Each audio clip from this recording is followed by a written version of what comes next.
मित्रांनो, आज आपण विज्ञान भाग 2 हा पाहणार आहोत। विज्ञान भाग 2 मध्ये जर बघितलं आपण तर एकूण 10 प्रकरणं आहेत। 10 प्रकरणापैकी आपलं पहिलं प्रकरण जे आहे तर ते आहे आनुवंशिकता व उत्क्रांती। आनुवंशिकता व उत्क्रांती हे प्रकरण जर बघितलं तर या प्रकरणासाठी एकूण म्हणजे 3 गुणाचे प्रश्न या प्रकरणावर आधारित विचारले जातात। म्हणजे तुम्हाला कंपल्सरी मध्ये 3 गुणावर प्रश्न या प्रकरणावर असणारच आहे।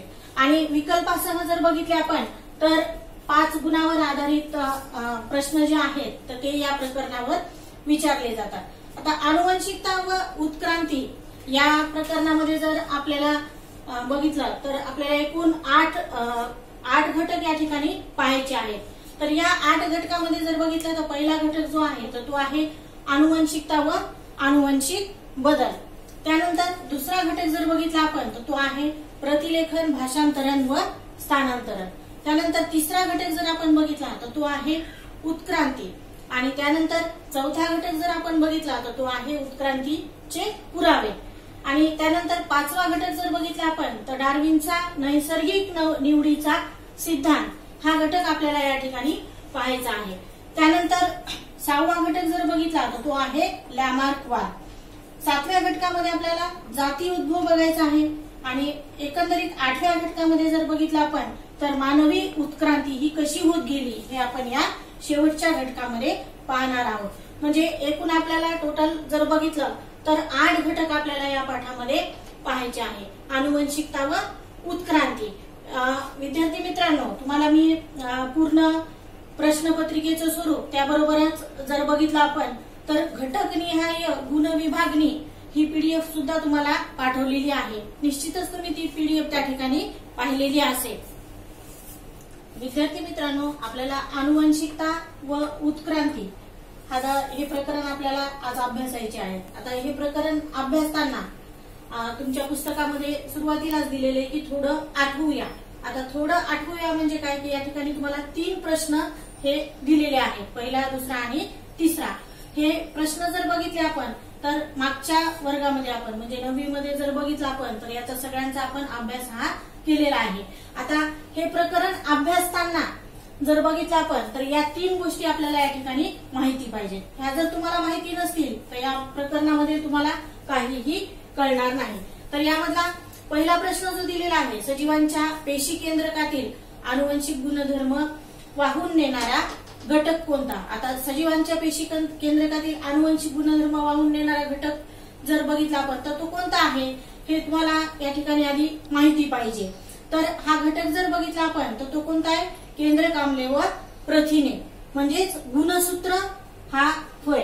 आता गुणसूत्र जर बघितले तर गुणसूत्र हे काय करतात की सजीवांच्या पेशी केंद्रकातील आनुवंशिक गुणधर्म जे आहेत तर हे आनुवंशिक गुणधर्म वाहून नेण्याचं कार्य हे गुणसूत्र करतात। तर या गुणसूत्र जर बघितले आपण तर या आपल्याला गुणसूत्र जर माहिती असेल तरच तुम्हाला आनुवंशिकता म्हणजे काय हे या ठिकाणी कळेल, अन्यथा कळणार नाही। त्यानंतर दुसरा प्रश्न जो दिलेला आहे तर तो आहे मात्या पित्यांची शारीरिक व मानसिक लक्षणे संततीमध्ये संक्रमित होण्याच्या प्रक्रियेस काय म्हणतात? आता आपल्याला सगळ्यांनाच माहिती की मात्या पितेचे शारीरिक आणि मानसिक लक्षणं जे आहे संततीमध्ये संक्रमित होण्याच्या प्रक्रियेला आपण आनुवंशिकता असं म्हणतो। म्हणजे तुमच्या मात्या पित्यामध्ये जे काही शारीरिक लक्षणं असतील किंवा मानसिक लक्षणं असतील तर ते काय होतात की पुढच्या संततीमध्ये म्हणजे पुढच्या पिढीमध्ये काय होतात ते संक्रमित होतात आणि या प्रक्रियेला आपण आनुवंशिकता असं म्हणतो। हा झाला दुसरा प्रश्न। त्यानंतर तिसरा प्रश्न जर बघितला आपण तर तो आहे डीएनएचा रेणू हा कोणत्या घटकापासून बनलेला असतो? आता डीएनएचा रेणू जर बघितला आपण तर हा डिऑक्सिरायबोज शर्करा, फॉस्फरिक आम्ल आणि नायट्रोजन युक्त पदार्थ म्हणजेच नत्रयुक्त पदार्थ जे आहेत मग त्यामध्ये ऍडेनिन, गुआनिन, थायमिन आणि सायटोसिन असे हे 4 नत्रयुक्त पदार्थ आहेत। तर या 4 नत्रयुक्त पदार्थापासून डीएनएचा रेणू जर बघितला तर तो त्या ठिकाणी तयार झालेला असतो। आता मागच्या वर्षी आपण डीएनएची रचना सुद्धा बघितलेली आहे, त्याबरोबरच आरएनएची रचना पाहिलेली आहे आणि त्याबरोबरच जर बघितलं तर आरएनएचे जे 3 टाइप्स आहेत ते सुद्धा आपण पाहिलेले आहेत। या प्रकरणामध्ये सुद्धा आपण डीएनए आणि आरएनए याची रचना आपण पाहणार आहोत। विद्यार्थी मित्रांनो, आपल्याला आनुवंशिकता व उत्क्रांती, आपल्या प्रकरणाचं नाव आहे आनुवंशिकता व उत्क्रांती. सगळ्यात पहिल्यांदा जर आपल्याला आपल्या प्रकरणाचं नाव जे दिलेलं आहे त्या संकल्पना जर आपल्या या ठिकाणी स्पष्ट जर झाल्या तर आपला म्हणजे प्रकरणाचा जवळपास भाग या ठिकाणी पूर्ण झाला असं आपल्याला म्हणता येईल. तर यासाठी तुम्हाला प्रकरणाचं जे आपलं नाव दिलेलं आहे आनुवंशिकता आणि उत्क्रांती या दोन संकल्पना ज्या आहेत तर त्या स्पष्ट होणं महत्वाचं आहे. त्यासाठी आपण सर्वप्रथम या दोन संकल्पना ज्या आहेत तर त्या दोन संकल्पना आपण या ठिकाणी पाहणार आहोत. आता आनुवंशिकता म्हणजे काय हे आपण जवळपास 7वी-8वी पासून शिकत आलेलो आहोत.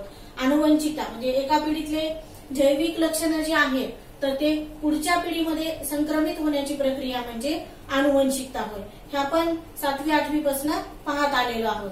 आता एका पिढीतले जैविक लक्षणं म्हणजे काय, आता इथं आपल्याला थोडक्यात जर बघितलं तर एक उदाहरण या ठिकाणी आपल्याला घेता येईल. मांजराचं जर पिल्लू असेल तर आपण त्याला मांजराचंच पिल्लू म्हणू किंवा दुसऱ्या कुठल्याही प्राण्याचं पिल्लू आपण त्याला म्हणणार नाही. मांजर असेल किंवा कुत्रा असेल, कुत्रा जर असेल तर कुत्र्याच्या पिल्लाला सुद्धा आपण कुत्र्याचं पिल्लूच त्या ठिकाणी म्हणू. आपण कुठेही म्हणजे मांजराचं पिल्लू जर झालं तर त्याला कुत्र्याचं पिल्लू असं आपण म्हणणार नाही किंवा कुत्र्याचं पिल्लू असेल त्याला मांजराचं पिल्लू आपण कधीच म्हणणार नाही. तर हे म्हणजे एका पिढीतले जैविक लक्षणं जे आहेत तर ते पुढच्या पिढीमध्ये काय होतात, संक्रमित होण्याची प्रक्रिया जी असते तर तिला आपण आनुवंशिकता असं म्हणतो. हा झाला आपल्या प्रकरणाचा एक भाग. ही व्याख्या जर तुम्हाला कळाली तर अर्ध प्रकरण तुमचं याच ठिकाणी पूर्ण होतं. त्यानंतर प्रकरणाचा दुसरा भाग जर बघितला आपण तर तो आहे उत्क्रांती. आता उत्क्रांती म्हणजे काय, सजीवांमध्ये अत्यंत सावकाश होणारा क्रमिक बदल होय. आता सजीवांमध्ये जर बदल होत असेल तर तो कसा होत असतो, अत्यंत सावकाशपणे होतो, हळुवारपणे आणि क्रमाक्रमाने बदल जो आहे तर तो हा होत असतो आणि त्यालाच आपण काय म्हणत असतो, उत्क्रांती असं म्हणतो. म्हणजे कुठलाही सजीव आणि त्या सजीवामध्ये लगेच बदल झालेला असं आपण कधीच पाहिलेलं नाही. म्हणजे तो क्षणामध्ये त्याच्यामध्ये बदल होतो असं कधीही होणार नाही. मग सजीव जर बघितला, आता एकदम सुरुवातीला जर बघितला आपण तर माकड होता, माकडापासून ऍप तयार झाला.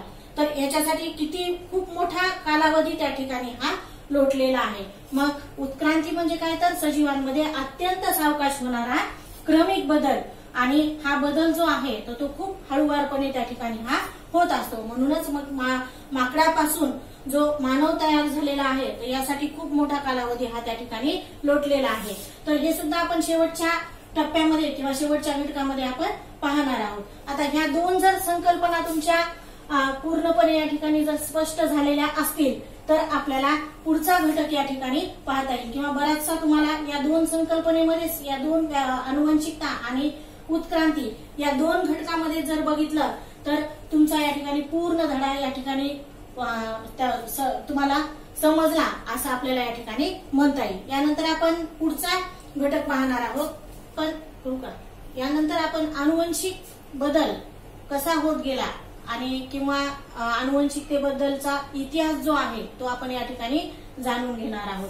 आता या आनुवंशिकतेबद्दलचा इतिहास जर बघितला तर अनेक शास्त्रज्ञांनी काय केलेले की संशोधन केलेलं आहे आणि संशोधन करून त्यांनी त्यांच्या संकल्पना ज्या आहेत या आनुवंशिकतेबद्दलच्या मांडलेल्या आहेत. तर यामधला पहिला शास्त्रज्ञ जर बघितला आपण तर तो आहे Gregor Johann Mendel. Gregor Johan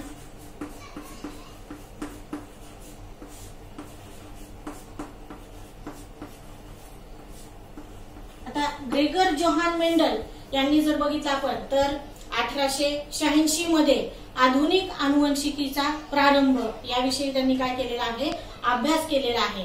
आणि आधुनिक आनुवंशिकीचा प्रारंभ या अभ्यासानंतर त्यांनी जर बघितला तर वाटाण्याच्या झाडावर विविध प्रयोग करून त्यांनी त्यांचे आनुवंशिकतेबद्दलचे निष्कर्ष जे आहेत तर ते त्यांनी त्या ठिकाणी स्पष्ट केलेले आहे. त्यानंतर दुसरे शास्त्रज्ञ जर बघितले आपण तर ते आहेत ह्युगो द रिस. ह्युगो द रिस, ग्रेगर जोहान मेंडल नंतर ह्युगो द रिस हे शास्त्रज्ञ जे आहेत तर त्यांनी 1 मध्ये जर बघितलं तर त्यांनी काय केलेलं आहे की उत्परिवर्तनाचा सिद्धांत जो आहे तर तो उत्परिवर्तनाचा सिद्धांत त्यांनी मांडलेला आहे. आणि त्या सिद्धांतामध्ये त्यांनी काय शोधलं तर त्यांनी अचानक घडणाऱ्या बदलामागील कार्यकारण भाव जो आहे तो त्या ठिकाणी त्यांनी शोधलेला आहे. आणि 1901 मध्ये त्यांनी या उत्परिवर्तन सिद्धांताचा अभ्यास त्यांनी पूर्ण केलेला आहे. त्यानंतर तिसरे शास्त्रज्ञ जर बघितले आपण तर ते आहेत वॉल्टर सटन. वॉल्टर सटन हे तिसरे शास्त्रज्ञ आहेत. यांनी सुद्धा काय केलं की आनुवंशिकतेबद्दलचं म्हणजे संशोधन त्यांनी जर बघितलं तर 1902 मध्ये वॉल्टर सटन या शास्त्रज्ञांनी गुणसूत्राचा अभ्यास करून त्यांनी संशोधन हे त्या ठिकाणी केलेलं आहे. म्हणजे त्यांच्या अभ्यासाचा विषय जर बघितला तर तो गुणसूत्रे होता. तर त्यांनी काय केलं की गुणसूत्राचा अभ्यास केला आणि गुणसूत्राचा अभ्यास केल्यानंतर त्यांनी नाकतोड्याच्या पेशीमध्ये गुणसूत्राच्या जोड्या असतात यावरूनच सिद्ध झालं की म्हणजे नाकतोडा जो आहे तर म्हणजे सर्वप्रथम त्यावेळेस सिद्ध झालं किंवा वॉल्टर सटन यांनी त्यावेळेस सर्वप्रथम सिद्ध केलं की नाकतोड्याच्या पेशीमध्ये गुणसूत्राच्या जोड्या ह्या असतात. यानंतर पुढचे चौथे शास्त्रज्ञ जर बघितले आपण तर यामध्ये ओसवाल्ड, एव्हरी, मॅकलिन, मॅककार्थी आणि कॉलिन मॅकलाइड यांनी सुद्धा काय केले की आनुवंशिकतेबद्दल संशोधन त्यांनी केलेलं आहे. म्हणजे 1944 साली जर बघितलं तर या ओसवाल्ड, एव्हरी, मॅकलिन, मॅककार्थी आणि कॉलिन मॅकलाइड यांनी डीएनए वर अभ्यास केला आणि डीएनए वर अभ्यास केल्यानंतर मग त्यांना त्या संशोधनामध्ये त्यांनी असा निष्कर्ष काढला की विषाणू वगळता सर्व सजीवांमध्ये जर बघितलं तर डीएनए हीच आनुवंशिक सामग्री असते. हे या 4 शास्त्रज्ञांनी काय केलेलं आहे सिद्ध केलेलं आहे किंवा निष्कर्ष त्यांनी 1944 मध्ये काढलेला आहे. त्यानंतर 5वे शास्त्रज्ञ जर बघितले आपण तर ते आहेत फ्रँकाइस जेकब आणि जॅक मोनार्ड. तर या फ्रँकाइस जेकब आणि जॅक मोनार्ड यांनी 1961 मध्ये जर बघितलं तर प्रथिन संश्लेषणावर त्यांनी काय केलेलं आहे आपला अभ्यास किंवा संशोधन त्यांनी त्या ठिकाणी केलेलं आहे. आणि प्रथिन संश्लेषणावर संशोधन करून त्यांनी असा निष्कर्ष काढला की जीवाणूच्या पेशीमध्ये जर बघितलं तर डीएनए द्वारे होणाऱ्या प्रथिन संश्लेषणाची प्रतिकृती त्यांनी तयार केलेली आहे. म्हणजे फ्रँकाइस आणि जेकब आणि त्याबरोबरच जॅक मोनार्ड यांनी प्रथिन संश्लेषणावर काय केलेलं आहे आपलं संशोधन करून त्यांनी ही जीवाणूच्या पेशीत डीएनए द्वारे होणारी प्रथिन संश्लेषणाची प्रतिकृती त्यांनी तयार केलेली आहे. तर या 5 शास्त्रज्ञांनी जर बघितलं आपण 5 म्हणजे 5 पेक्षा जास्त आहे. व यामध्ये ग्रेगर जॉन मेंडल आहेत, वॉल्टर सटन आहेत, ह्युगो द रिस आहेत, ओसवाल्ड, एव्हरी, मॅकलिन, मॅककार्थी आणि कॉलिन मॅकलाइड आणि त्याबरोबरच फ्रँकाइस जेकब आणि जॅक मोनार्ड यांनी काय केलेले की या आनुवंशिकतेबद्दल संशोधन करून आनुवंशिकतेबद्दलचे वेगवेगळे सिद्धांत त्यांनी मांडलेले आहेत किंवा प्रत्येकाने जर बघितलं तर आपले आपले म्हणजे संशोधन करून आपले निष्कर्ष त्या ठिकाणी हे मांडलेले आहेत. तर यानंतर आपण आनुवंशिकीचे उपयोग पाहणार आहोत. आनुवंशिकतेबद्दलचे वेगवेगळ्या शास्त्रज्ञांचे सिद्धांत आपण पाहिलेले आहेत. आता त्यानंतर या आनुवंशिकीचा उपयोग आपल्याला अजून इतर कुठल्या ठिकाणी होतो हे आपण पाहणार आहोत. तर यामधला आनुवंशिकीचा पहिला उपयोग जर बघितला आपण तर आनुवंशिक विकृती जी आहे तर या आनुवंशिक विकृतीचं निदान करण्यासाठी या आनुवंशिकीचा उपयोग हा होतो. त्यानंतर दुसरा उपयोग जर बघितला तर या आनुवंशिक विकृती ज्या आहेत ज्या माता पित्याकडून येतात काही कारणामुळे जर बघितलं तर या आनुवंशिक विकृतीला प्रतिबंध घालण्यासाठी सुद्धा आपल्याला या आनुवंशिकीचा उपयोग हा होतो.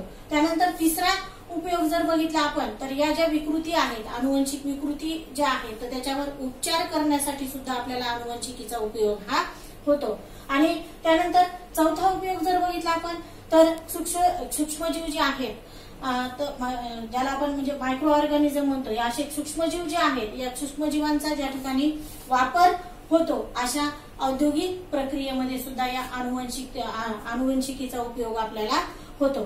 तर हे जे आनुवंशिकीचे 4 उपयोग या ठिकाणी तुम्हाला दिलेले आहेत. तर आपला पहिला टॉपिक या ठिकाणी पूर्ण झालेला आहे आनुवंशिकता व आनुवंशिक बदल. यानंतर तुम्हाला खाली परत त्या ठिकाणी 2 प्रश्न हे दिलेले आहेत की जे आपण मागच्या वर्षी अभ्यासलेले आहेत.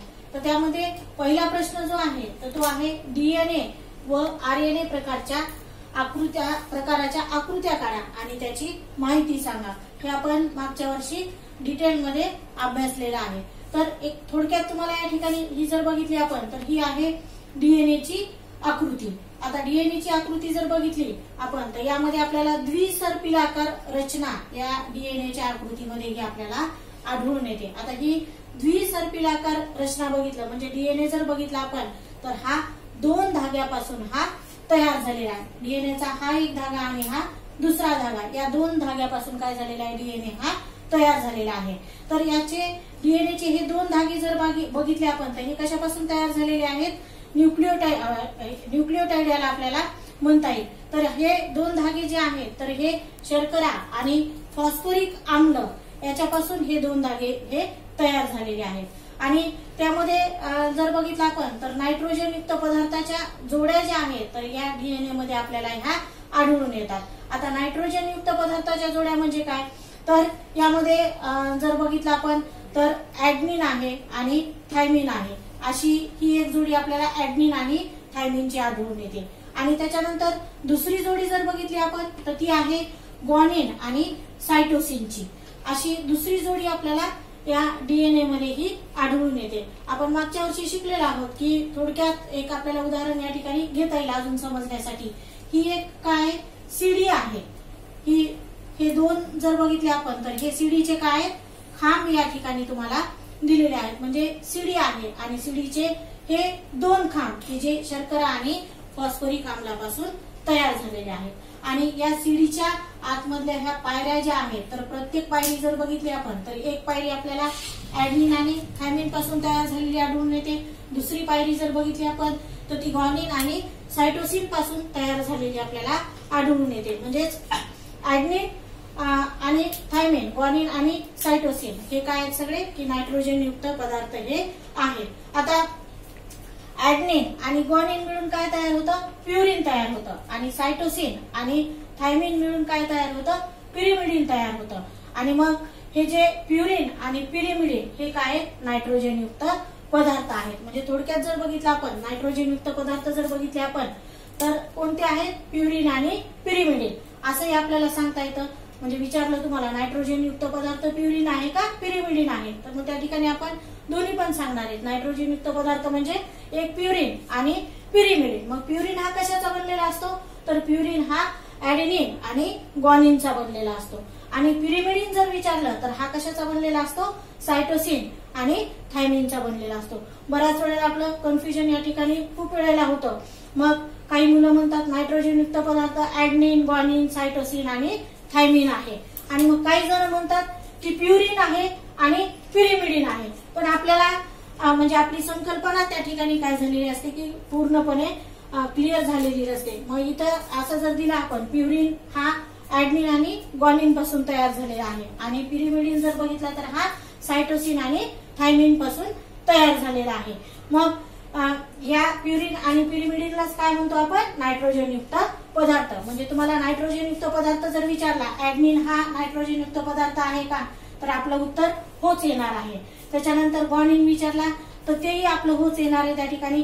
त्याच्यानंतर सायटोसिन, थायमिन यापैकी कुठला जरी विचारलं तर हा काय आहे, नायट्रोजन युक्त पदार्थच आहे. किंवा नुसतं प्युरिन विचारू द्या हा सुद्धा नायट्रोजन युक्त पदार्थ आहे. किंवा पिरिमिडिन विचारू द्या हा सुद्धा नायट्रोजन युक्त पदार्थच आहे. आपल्याला डीएनए नंतर आपण आरएनएची या ठिकाणी माहिती घेणार आहोत. म्हणजे ही जर बघितली आपण तर ही आरएनएची आकृती आहे. आता डीएनएची आणि आरएनएची आकृती तुम्ही जर काळजीपूर्वक लक्षपूर्वक जर बघितली असेल तर तुम्हाला दोन्हीमध्ये थोडासा फरक या दोन्ही आकृत्यामध्ये हा जाणवतो. आता डीएनए बघितलं आपण तर डीएनएची रचना कशी होती, द्विसर्पिलाकार रचना होती. म्हणजे डीएनए मध्ये जर बघितलं तर 2 धागे होते. आणि आरएनए मध्ये जर बघितलं आपण तर आरएनए मध्ये काय आहे की हा एकच धागा आरएनए मध्ये हा आहे. डीएनए मध्ये 2 धागे होते आणि आरएनए मध्ये जर बघितला तर हा एकच धागा आहे. म्हणजे आरएनएची रचना जर बघितली आपण तर एक सर्पिलाकार रचना आपल्याला आरएनएची त्या ठिकाणी म्हणता येईल। आता RNA मध्ये जर बघितलं तर हा न्यूक्लियोटाइड जर बघितला तर हा सुद्धा रायबोज शर्करा फॉस्फरिक आम्ल यापासून हा एक न्यूक्लियोटाइड जो आहे किंवा म्हणजे हा एक धागा जो आहे तर तो रायबोज शर्करा फॉस्फरिक आम्ल यापासून हा धागा तयार झालेला असतो। डीएनए प्रमाणेच आतमधली सुद्धा रचना या ठिकाणी म्हणजे ही सीडी जर बघितली आपण डीएनए मध्ये सीडी बघितली आपण, आता ही पूर्ण सीडी आपल्याला याला म्हणता येणार नाही। तर या आरएनए मध्ये जर बघितलं तर नायट्रोजन युक्त आपल्या पदार्थाच्या जोड्या ज्या आहेत तर जशा डीएनएच्या असतात तशाच आरएनएच्या सुद्धा असतात, फक्त थोडासा फरक या ठिकाणी आहे। तर नायट्रोजन युक्त पदार्थाच्या जोड्या जर बघितल्या आपण तर यामध्ये सायटोसिन आणि ग्वानिन हा एक नायट्रोजन युक्त पदार्थ असतो, त्यानंतर ऍडेनिन आणि युरॅसिल हा एक नायट्रोजन युक्त पदार्थ असतो। आपण डीएनए मध्ये बघितलं तर ऍडेनिनची जोडी कशासोबत असायची, थायमिन सोबत असायची, परंतु आरएनए मध्ये काय झालेलं असतं की थायमिन जो आहे तो रिप्लेस झालेला असतो आणि त्याच्या जागी युरॅसिल येतं। आता हे कसं येतं हे आपण पुढच्या टॉपिक मध्ये त्या ठिकाणी पाहणार आहोत। तर आरएनए मध्ये सायटोसिनची जोडी ग्वानिन सोबत असते, ऍडेनिनची जोडी जी आहे ती युरॅसिल सोबत असते। तर हे काय झाले, हे चारही झाले नायट्रोजन युक्त पदार्थ। जसं आपण डीएनए मध्ये बघितलं तसंच ऍडेनिन, ग्वानिन आणि ऍडेनिन ह्या दोघांना मिळून काय तयार झाला, प्युरिन तयार झाला, म्हणजे या दोघांना मिळून प्युरिन असं म्हणतात। आणि सायटोसिन आणि युरॅसिल या दोघांना मिळून काय म्हणतात, पिरिमिडिन म्हणतात। आणि मग आता नायट्रोजन युक्त पदार्थाच्या जोड्या म्हणजे प्युरिन आणि पिरिमिडिन ह्या काय नायट्रोजन युक्त पदार्थाच्या जोड्या ह्या आहेत। जसं डीएनए मध्ये बघितलं आपण तशीच रचना जर बघितली तर आरएनएची फक्त डीएनए मध्ये डबल म्हणजे द्विसर्पिलाकार रचना आपण पाहिली, याच्यामध्ये आपल्याला फक्त एक सर्पिलाकार म्हणजे एकच धागा जर बघितला तर तो हा आरएनए मध्ये हा असतो। आणि आरएनए मध्ये थायमिन रिप्लेस होऊन त्या ठिकाणी युरॅसिल हा येतो। आता या आरएनएच्या कार्यप्रणालीनुसार जर बघितलं आपण तर आरएनएचे 3 टाइप्स त्या ठिकाणी पडतात। मग त्यामध्ये एक आहे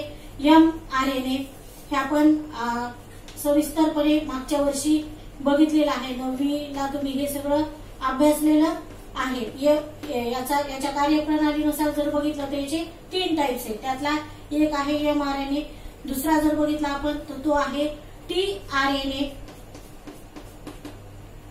आणि तिसरा जर बघितला तर तो आहे rRNA। हे 3ही टाइप्स आपण मागच्या वर्षी या ठिकाणी अभ्यासलेले आहेत। तर ही झाली आपली डीएनए आणि आरएनए प्रकाराच्या आकृत्या आणि माहिती या ठिकाणी तुम्हाला ही सांगितलेली आहे। याचा आपल्याला पुढच्या भागामध्ये जर बघितलं तर याचा उपयोग होणार आहे, म्हणून मग तुम्हाला या ठिकाणी हे डीएनए आणि आरएनए याच्या थोडक्यात आकृती काढा किंवा माहिती सांगा हा प्रश्न तुम्हाला तुमच्या पुस्तकामध्ये दिलेला आहे। असे याला आपल्याला ऍक्टिव्हिटी बेस्ड